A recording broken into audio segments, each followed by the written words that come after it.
And Jesus is alive. What happened? Chechabao.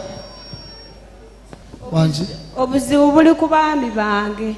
The problem is olina bameka? Nina babiri, omukulu n'omuto. Agambye ati I have two men. The older one and the younger one. Call your husband. Bayite. Bayite kazindalo. Mwe mujje mwebi. You come. Enombaga. Muyimirire mbalabe.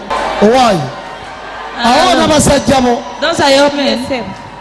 Ye musumba. Yes, pastor. Ebyaddala. Ye musumba kubanga nasooka nefumbirwa omukulu naye ng'omukulu talina maanyi ga kisajja kati n'atasobola katuwulirize otyo n'atasobola kigumiikiriza nze kumuviira n'asalawo mbeere ne mutowe. First of all, I got married to this gentleman. So consider him. First, where Goja? Twende pole pole. What is it you cannot forget in your life? Otyo nyinyonyola bulungi. Explain. Omusanga talina yadde bwe wamusanga nago. Nedda era musumba yali nga talina bulungi nga munafeera naye ate kati takyalinako ddala wadde. A time when nga takyalinako ye wadde. Kakati otyo mwamala kukkaanya okuleeta ono muganda we. Did you agree before bringing the younger brother? Engeri gyali omusirise yasirika yenna nasirikira ddala n'ebitundu bye ne bisirika. Kati ye ne tukyogerako nasalawo aleetemu mutowe naye ate ne mutowe naye talina kyasobola kiri awo.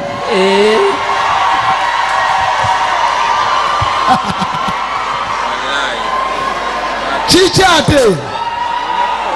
What's the matter again? Oh. Hey. God come and see you. Chukira wamugante le pastor igabya yagala. That gentleman said that is what Pastor Iga wants.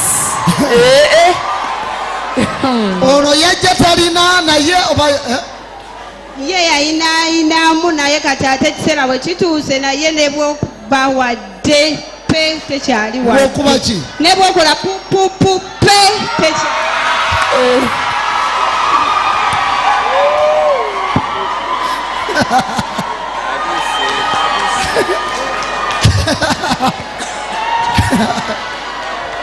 Sebo. Gentleman. Otyo byali bitya? Ono yajja atya makaago. How did the story go? Pastor, olw'okuba nti munnange nali mwetaaga nnyo. Pastor, because I needed my wife. Kyanfaanira bubi ate okumugaba ebbali. It looks neŋŋamba bad. waakiri kamuto wange ajje kuba abaana bazaala era bajja kuba baana baki ba musaayi gwange era twakikaanyaako ne bebi wange ono ne tukikola mu ngeri nnungi.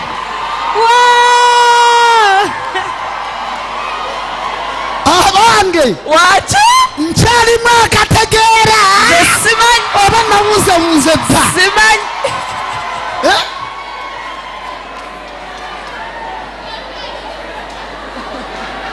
Abange What?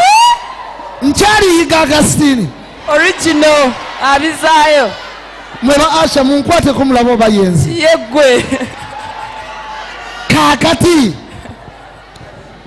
bulumi ki bw'owulira nga tolina bulumi bw'owulira nga oli noono nga toli. Don't you feel weyongere maaso. How do you feel when this one and Nze ono simwagala.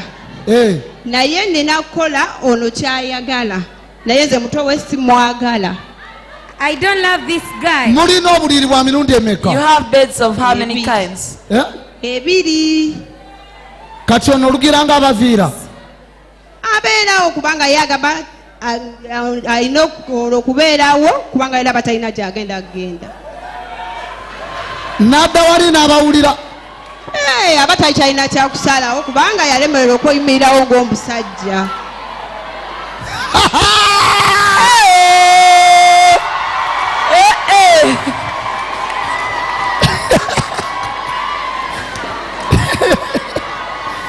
Abange What?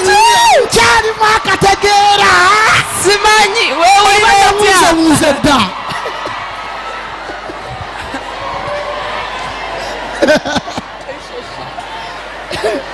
munsitulewo bakuyoleyoole amagulu nagamanage yaye nange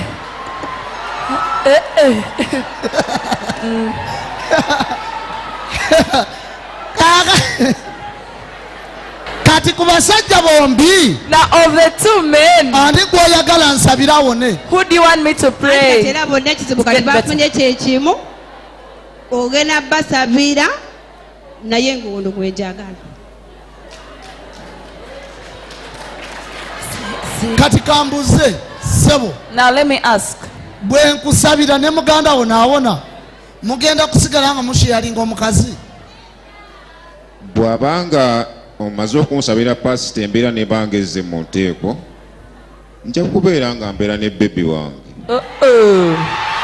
shibubu kyembuuza mutowo ng'awonye naawe ng'owonye mugenda kusigala nga mushiyalinga when your brother is healed and healed are you going to keep sharing the same woman ekyo tetugenda sishalinga lwa nsonga nze nali nkikoze asobola okugira nga akyamunkuumidde paka ngenza okulaba nga obuzibu bugenda mu maaso nensalawo okujja mu maaso gonsabire owulira otya nga muto wali ne mukazi wo bali kuli ku kitanda oli wali owulira otya siina buwe bwenkiwuliramu nnyo lwa nsonga nze sikyesobola tokyesobola n'oleka muganda wo butereevu gwe tekikwasa nsonyi ng'oli ne muka muganda wo nga muganda wo ali wali muganda kyabaŋŋambye naye kyenina okukola kubanga namuwulirizaamu kubanga mukulu wange naye omukazi omwagala omukazi simwagala kubanga kikola kinga nga byakika wanje kikola nga kya famire kubanga kyaba ti muganda yaŋŋamba mukazi wa mwagala kati omuyambako badde anti yaŋŋamba yagalayo omwana kati omwana nonya mwana ane salina maanyi kati omukyala lwaki okaaba kino olifa okyerabidde mwana wange nedda kubanga ate kati byonna byonna mpulira mbikoye kuba kati bonabona kati nesaawa eno byonna byonna mbikoye kuba kati bonabona tebakyesobola kati mbikoye kati oyagala baviira oba gonsabira nefuna omusajja omulala kati mbikoye oba baleeteyo omuganda waabwe omulala nedda tobiddamu nedda kwata ku lubuto lw'omusajja wali booti n'omukono mulala waggulu ku kibegabega gamba nti ayi yesu musajja wange mutunuulire omusajja wange njagala awone ayake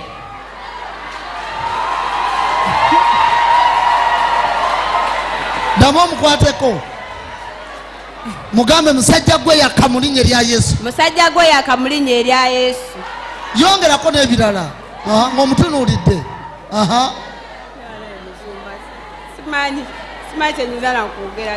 kyoyagala mukama amuonye njagala abeere omusajja eyeesobola asobole okuyimirirawo ng'omusajja alebe kutambula kugamba mukubo nti musajja naye nga si musajja anti mukuba atambula nga balaba musajja naye nga era ataba musajja still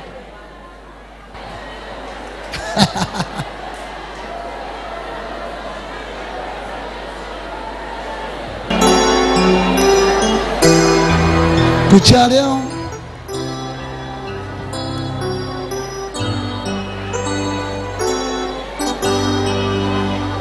omwami gwe bayita Luwagga yali mulirwana ku kyalo wammwe wa kitaawo omanyi pasita omanyi kati oyo omwami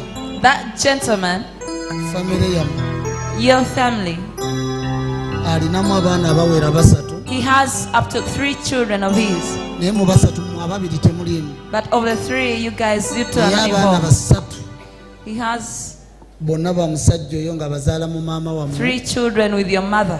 kubanga n'ekitammwe yatuuka ekiseera Because when your father reached an extent n'afuna ekizibu kye kimu of ekyammwe getting the same problem that you are kati maama having. wammwe naye mu ngeri y'okwetaasa embeera And y'obutonde your mom, in a way of saving herself, yayendanga ku mulirwana she used to go to the gwe neighbors. baayitanga mwami luwagga He was called Mr. Luaga. wangi mumanyi bulungi omwami oyo.